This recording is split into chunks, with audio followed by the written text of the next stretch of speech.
मुझे आज भी वो दिन याद है जब मैं अपनी शादी के 3 साल बाद हिंदुस्तान वापस आया था। घर का हर शख्स एयरपोर्ट पर मौजूद था, जिसमें मेरी 2 साल की बेटी आलिया भी थी। मेरी आंखें दीपा को ढूंढ रही थीं, लेकिन उसको वहां ना पाकर मैं थोड़ा बेचैन सा हो गया। घर वालों से मिलकर आलिया को गोद में लिया तो वो जोर जोर से रोने लगी। राजीव, लाओ इसे मुझे दे दो, दीदी की आवाज़ आई। तो फौरन ही मैंने दीपा को पूछ लिया, दीदी दीपा क्यों नहीं आई मुझे लेने, और फिर इतनी छोटी सी बच्ची को भी भेज दिया। राजीव, तुम परेशान मत हो, वो घर पर तुम्हारे लिए खाना बना रही है। वो कौन सा रोज रोज काम करती है। आज सब लोग तुम्हें मिलने आए हैं तो इसलिए खाना बना रही है। मैं दीदी की बात सुनकर खामोश हो गया। एयरपोर्ट से घर तक 1 घंटे का सफर था। मैं पूरी रास्ते आलिया के साथ खेलता रहा। वह मुझे देखकर हंस रही थी। अब सब कुछ अच्छा सा लग रहा था, लेकिन दिल उदास था। काश दीपा भी आ जाती। 3 साल हो चुके हैं उसे देखे। क्या खाना ज़्यादा ज़रूरी था, मिलना नहीं? मेरे दिल में कुछ अजीब अजीब से सवाल उठ रहे थे। खैर, घर के दरवाजे पर पहुंचे तो दीपा पहले से ही गाड़ी की आवाज़ सुनकर वहां पहुंच चुकी थी। दूर से देखा तो दिल चाहा जाकर मिल लूं, लेकिन बस दूर से ही मुस्कुरा दिया और वो हल्की सी मुस्कुराहट के बाद पानी लेने चली गई। पूरा दिन मेहमानों का आना जाना चलता रहा। घर वाले बहुत खुश थे। मेरे दोस्त भी मिलने आ रहे थे। दीपा किचन से निकल ही नहीं पा रही थी। कभी किसी को चाय पेश करती तो कभी किसी को खाना देती। मानो यूँ लग रहा था जैसे मेरी दीपा तो कहीं खो सी गई है।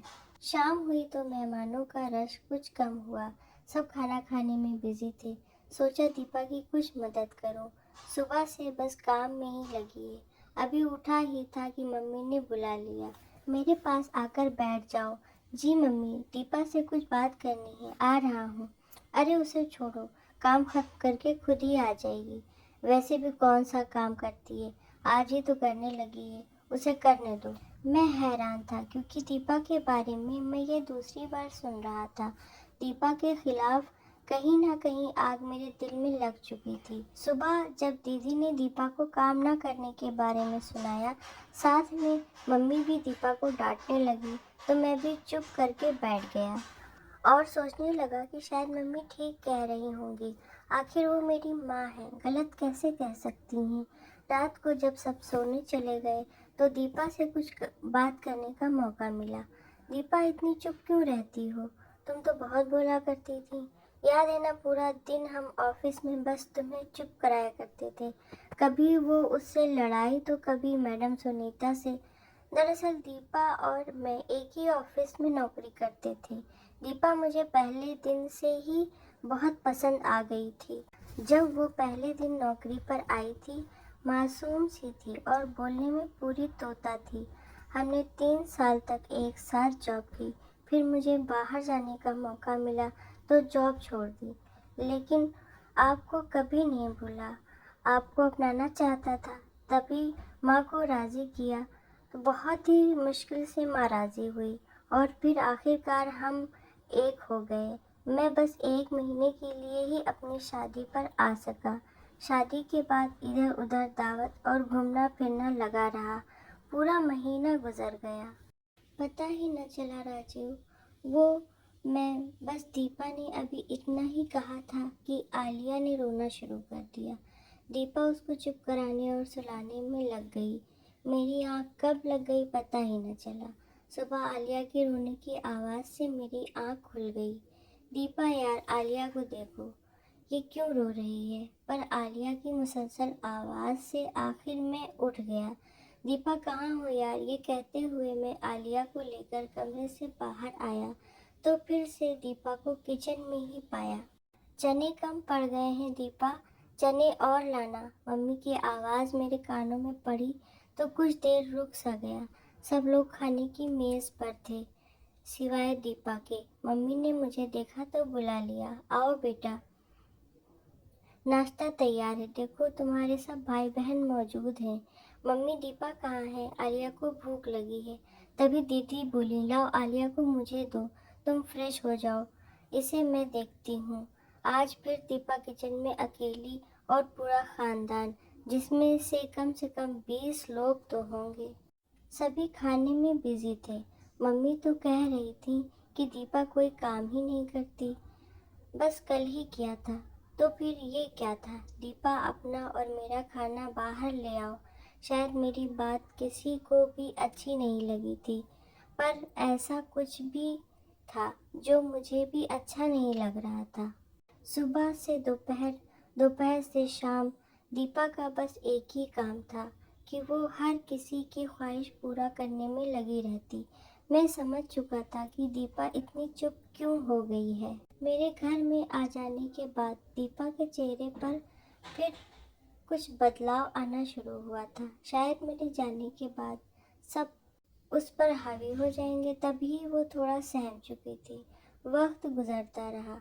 अब वो काम छोड़ भी दिया करती थी या मुझसे कह देती थी और मैं खुशी से उसकी मदद को उठ जाता। आज मम्मी की आवाज़ आई कि दीपा, नाश्ता बना दो, नेहा आई है। नेहा मेरी दीदी का नाम था, जिनकी शादी हमारे घर के करीब ही बाबा के दोस्त के लड़के से हुई थी। दीदी तकरीबन रोज ही हमारे घर आ जाया करती थी। दीपा की कमर में शदीद दर्द था। मेरे मना करने के बावजूद वो किचन में गई और नाश्ता तैयार करने लगी। क्योंकि आलिया अभी सो रही थी, इसलिए मैं दीदी से बातें करने में मशरूफ़ हो गया। दीदी हम सब बहन भाइयों से बहुत प्यार करती थी और हम सब उनको बहुत पसंद करते थे। राजीव, प्लीज़ खाना लगवा ले मेरे साथ में। हाँ ठीक है। मैं सर हिलाकर उठ खड़ा हुआ और दीपा की मदद करने लगा। ये बात किसी को भी अच्छी नहीं लगी। जब नाश्ते से फारिग हो गए और दीपा भी आलिया को लेकर कमरे में चली गई, तब दीदी और मैं एक दूसरे से बातें करने में बिजी हो गए। राजीव, तुम जानते हो, मैं तुम लोगों से बहुत प्यार करती हूँ। कभी ऐसा नहीं चाहती कि तुम लोग खुश न रहो, लेकिन मेरी कुछ नसीहतों पर अमल करोगे तो सुखी रहोगे। आगे तुम्हारी मर्जी है। मैं तुम पर ज़बरदस्ती तो नहीं कर सकती। जी जी दीदी, आप बोलें। आपको मालूम है कि हम सब भाई बहन आपकी और मम्मी की बात को ज़रूर अहमियत देते हैं। राजीव, तुम अपनी बीवी की मदद ज़रूर किया करो, लेकिन इस हद तक कि जब तक कि तुम्हें कोई ना देखे। अच्छा सा नहीं लगता तुम बर्तन उठा रहे हो और औरतों वाले काम कर रहे हो। जो आदत तुम आज उसकी टालोगे, कल वही करेगी। जो उसके काम है उसको करने दिया करो। आखिरकार वो आहिस्ता आहिस्ता कर ही लेगी। लेकिन अगर आदत बन गई तो फिर तुम्हें हमेशा ही उसकी मदद करनी पड़ेगी। दीदी की ये बात मेरे दिल को लगी। दिन गुजरते रहे। दीपा मुसलसल काम में लगी रहती।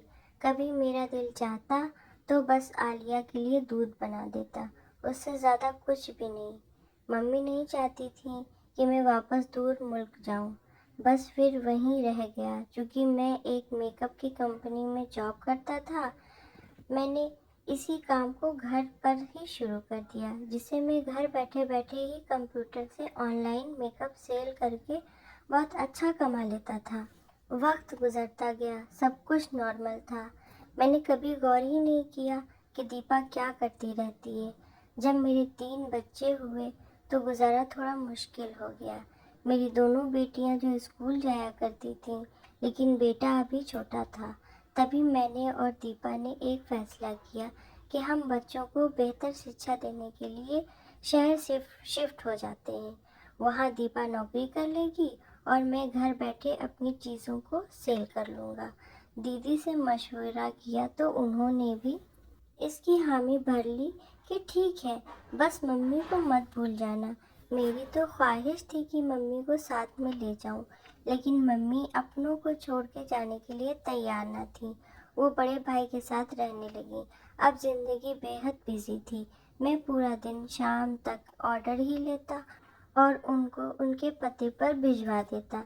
दीपा जॉब में बिजी थी और बच्चे पढ़ाई में। एक दिन दीपा जॉब से आई तो शायद कुछ ज़्यादा ही थक गई थी। आते ही सो गई और हम सब भूखे ही रह गए। दीपा थोड़ा बीमार रहने लगी थी। अब जब वो जॉब से वापस आती तो पहले की तरह चुस्त और ठीक महसूस ना करती। अब दोपहर के खाने के साथ साथ हम रात का खाना भी होटल से मंगवा लेते। दीपा रोज़ कहती थी कि राजीव, मुझे डॉक्टर के पास ले जाओ और मैं रोज़ काम की वजह से ना जा पाता। सालों साल यूं ही गुजरते रहे, ना मुझे टाइम मिला, ना दीपा की बीमारी ठीक हुई। नहीं मालूम उसे क्या हुआ था। फिर एक दिन ऐसा आया जब मैं खूब बीमार हुआ। पेट के दर्द ने जैसे मेरी जान निकाल दी हो। सिवाय दीपा के मेरे पास कोई नहीं था। आखिर मेरे घर वाले भी तो हैं, उन्होंने मेरा ख्याल क्यों नहीं रखा। एक दफ़ा फिर मुझे एहसास हुआ कि मैं दीपा के साथ बहुत गलत कर रहा हूँ, लेकिन ये एहसास शायद कुछ दिनों तक होता था। फिर से वही ज़िंदगी जिसमें मेरी ख्वाहिश पूरी होती कि दीपा जॉब से वापस आकर खाना बनाए और पूरे घर को संभाले, और जब बात मेरी मदद की आती तो मैं अपनी थकान को आगे ले आता। और मुझे दीदी की कही वह बात कि पत्नी की ज़्यादा मदद न करना, वरना सारी ज़िंदगी मदद करनी पड़ेगी, मेरे दिमाग में मौजूद थी। दीपा और मैंने लड़ना शुरू कर दिया। कभी तो टाइम ना देने पर मुझसे लड़ती, और कभी मैं खाना ना बनाने पर, और कभी तेरे घर वाले और कभी मेरे घर वाले। बस यूं ही तू मैं करके वक्त गुजरने लगा।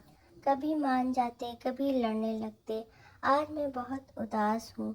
दीपा हॉस्पिटल में है, उसको ड्रिप लगी है, और मैं खुद को काफ़ी तन्हा महसूस कर रहा हूँ। बस मैं और मेरे बच्चे, और कोई नहीं है। मेरे घर वाले दीपा से हाल चाल पूछकर जा चुके हैं, सिवाय दीपा की मम्मी के, और कोई नहीं है जो इस वक्त उसके लिए बेचैन हो। मुझे आज भी वो दिन याद आते हैं कि हम क्यों लड़ते थे, अपना वक्त ज़ाया करते थे। क्यों मेरी दीदी ने मुझे ये नहीं कहा कि राजीव, अपनी पत्नी की मदद किया करो। क्यों मैं दीपा को हर दफ़ा गलत कह देता था, और बस मुझे यही लगता था कि ये बस काम से भागने के चक्कर में रहती है। क्यों मैं हर दफ़ा अपने घर वालों की बात को सही समझता था। मैं और मेरे घर वालों ने दीपा को बदल डाला था। वो दीपा जो ज़िंदगी जिया करती थी, मैंने उसकी खुशियाँ अपने तानों से ख़त्म कर डाली थी। मैं उसका ख्याल तो बहुत अच्छे से रखता था, लेकिन सिर्फ पैसों की हद तक। दीपा, तुम वापस आ जाओ, मैं तुम्हारे बिना नहीं जी सकता। तुम मेरी ज़िंदगी की साथी हो, मुझे तुम्हारे साथ की आदत है। बस ठीक हो जाओ यार। मुझे आज समझ आ गया कि वो तो खाना भी नहीं बनाती थी, फिर भी क्यों थक जाया करती थी। सिर्फ खाना बनाना घर के कामों में शामिल नहीं होता, और भी बहुत कुछ होता है। आजकल मैं भी बाहर से खाना मंगवाता हूँ, और फिर भी बहुत थक जाता हूँ। पूरा दिन में 5 मिनट का आराम नहीं कर सकता। दीपा, तुम सच कहती थी कि राजीव दुनिया की नज़र में सिर्फ मर्द ही क्यों थकते हैं। आखिर औरत क्यों नहीं थक सकती? उसको इजाज़त क्यों नहीं होती कि वो अपनी थकान को बयान कर सके? मैं अपने भाइयों और अपनी दीदी और मम्मी जैसी मानसिकता रखने वाले लोगों से ये ज़रूर कहना चाहूँगा कि जो गलती मैंने की है, आप लोग कभी मत करना।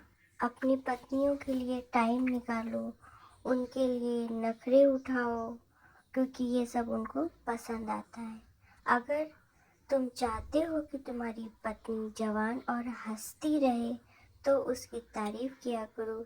जो मर्द ज़्यादा गुस्सा करते हैं, उनकी पत्नियां जल्दी ही बीमार और बूढ़ी होना शुरू हो जाती हैं। और एक बहुत ही अहम बात, हमारे घर वाले जितना हमसे प्यार करते हैं, उतना ही हमारी पत्नी से भी कर सकते हैं।